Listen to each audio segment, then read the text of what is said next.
Selamat pagi Bu, perkenalkan nama saya Juneti dari ECC 12. Di sini saya akan menjelaskan soal yang ada di uji kompetensi mandiri halaman 171. Soal pertama, jelaskan kelebihan dan kekurangan dari jenis promosi secara langsung. Kelebihannya, mungkinkah seorang wirausahawan menjangkau dan melakukan interaksi secara langsung dengan calon konsumen. Kekurangannya itu terbatasnya calon konsumen yang dapat dijangkau. Soal yang kedua, itu jelaskan kelebihan dan kekurangan dari jenis promosi dengan menggunakan media offline. Kelebihannya itu yang pertama, kepercayaan diri. Bisnis offline mempunyai toko fisik di mana para konsumen bisa langsung melihat produk yang ditawarkan. Konsumen bisa memilih sendiri model yang diinginkan, mencoba dan ukuran yang sesuai serta pengetahuan kualitas bahan yang digunakan. Lalu yang kedua, ada pelayanan konsumen lebih mudah. Dengan adanya toko fisik, pelayanan kepada konsumen bisa dilakukan dengan mudah. Tuntunan konsumen pun tidak akan berlarut-larut karena bisa diselesaikan secara langsung. Yang ketiga itu ada sistem pembayaran lebih aman.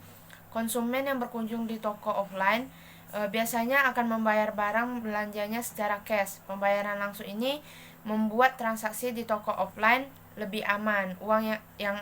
Uang untuk membayar langsung bisa dilihat dan dihitung oleh pemilik toko. Yang keempat ada tidak repot melakukan pengiriman karena produk yang telah dipilih diserahkan kepada konsumen secara langsung. Setelah membayar, pemilik toko tidak perlu repot melakukan pengiriman.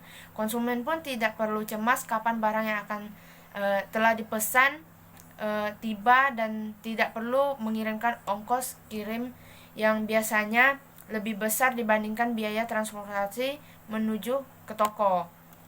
Yang kelima itu ada persaingan yang tidak terlalu banyak. Walaupun bisnis online kini sedang menjamur, toko offline tetap mempunyai pelanggan setianya sendiri, karena itu biasanya toko offline bersaing dengan toko offline lainnya juga yang jumlahnya tidak terlalu banyak. Kalau kekurangannya itu yang pertama ada jangkauan pasar terbatas. Toko offline tidak dinamis dan biasanya hanya berada di satu tempat. Ini yang menyebabkan jangkauan pasar untuk toko offline lebih sedikit. Konsumen biasanya berasal dari area sekitar toko saja.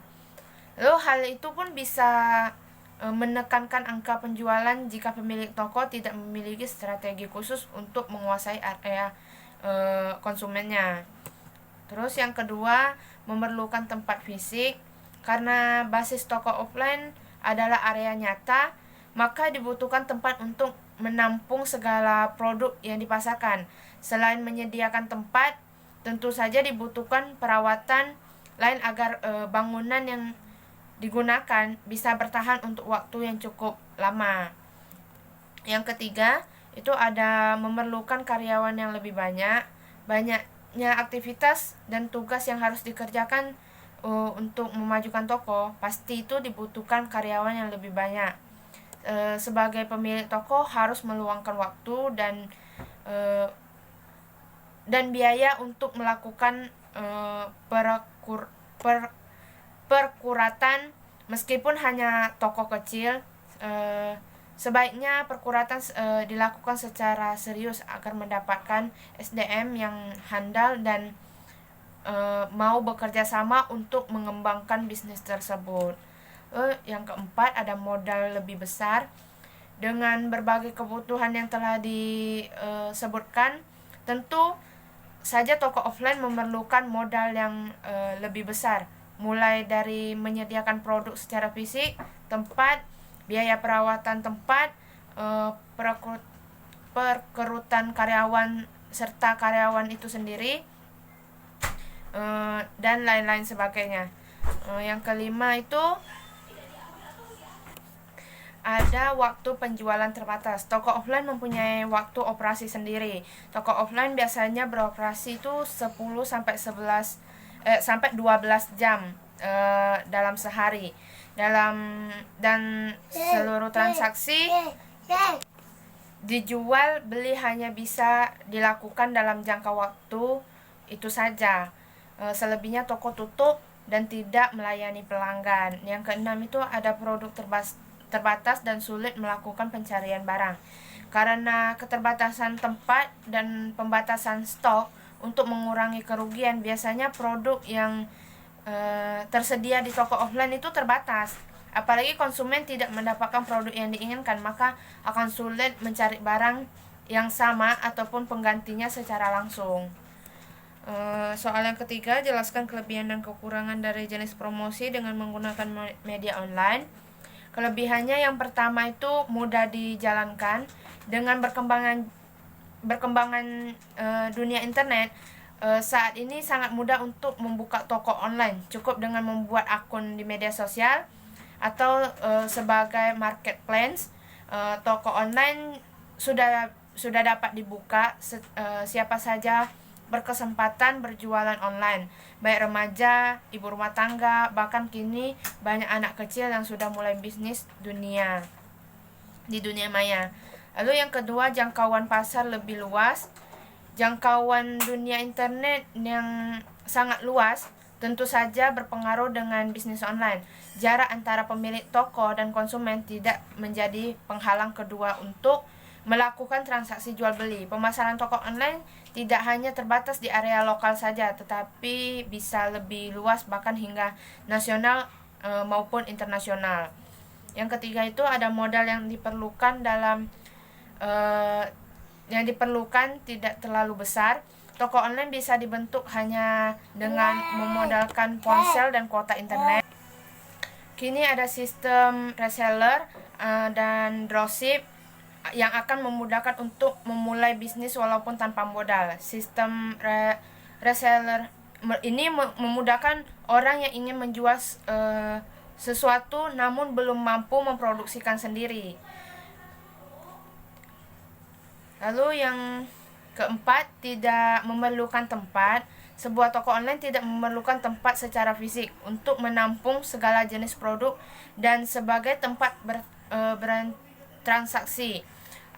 Akun media sosial dan toko di berbagai marketplace yang telah dibuat merupakan mudah untuk melakukan proses jual beli. Toko-toko ini dapat dikontrol dari mana saja, baik ketika dalam penjualan maupun sedang berada di rumah. Lalu yang kelima itu ada memerlukan karyawan yang lebih sedikit. Karena sistem yang lebih simpel, pemilik toko online ini tidak perlu meluangkan banyak waktu dan biaya untuk merekrut karyawan. Penyetoran dan pengiriman barang biasanya dapat dilakukan oleh 1 atau 2 orang saja. Namun jika bisnis online berkembang dengan sangat pesat dan mendapatkan pesanan yang signifikan, jadi kita juga bisa mempertimbangkan untuk mempekerjakan beberapa karyawan lagi. Terus yang keenam ada waktu fleksibel. Aktivitas di dunia maya berjalan selama 24 jam dalam sehari. Begitu pula dengan toko online. Karena tidak ada batas jam, maka pemilik toko online tetap bisa melakukan aktivitas jual beli bahkan saat dini hari. Lalu yang ketujuh ada produk yang dijual bervariasi. Ini yang menjadi alasan mengapa banyak konsumen berbondong-bondong belanja secara online. Barang yang disediakan secara online itu bervariasi. Hal ini juga berlaku pada pemilik toko. Banyak yang lebih memilih berjualan secara online karena bisa menyediakan barang apa saja yang dari agen mana saja selama itu diminati oleh konsumen. Terus kekurangannya itu ada persaingan ketat, memudahkan prosedur pembuatan akun toko, serta jangkauan yang sangat luas membuat persaingan pada bisnis online juga cukup ketat. Pemilik toko online tidak hanya bersaing dengan pedagang lokal tetapi juga internasional. Lalu yang kedua adalah kreditibilitas diragukan. Salah satu yang membuat kepercayaan terhadap toko online rendah adalah karena barang yang dibeli tidak bisa dicoba terlebih dahulu oleh konsumen. Oleh karena itu, jadi pemilik toko harus memastikan seluruh barang yang dijual sudah berkualitas baik ketika dikirim. Apabila ada produk yang tidak sesuai, pemilik toko harus bertanggung jawab untuk menggantinya. Lalu yang ketiga ada konektivitas internet. Transaksi pada bisnis online berjalan dengan cepat. Konektivitas internet yang buruk, walaupun dalam jangka waktu pendek, pun akan berdampak besar. Pemilik toko online bisa rugi hingga jutaan rupiah karena konsumen bisa dalam mudah beralih mencari penjual lain yang mampu melayani lebih cepat. Sekian dari penjelasan saya. Terima kasih. Selamat pagi, Bu.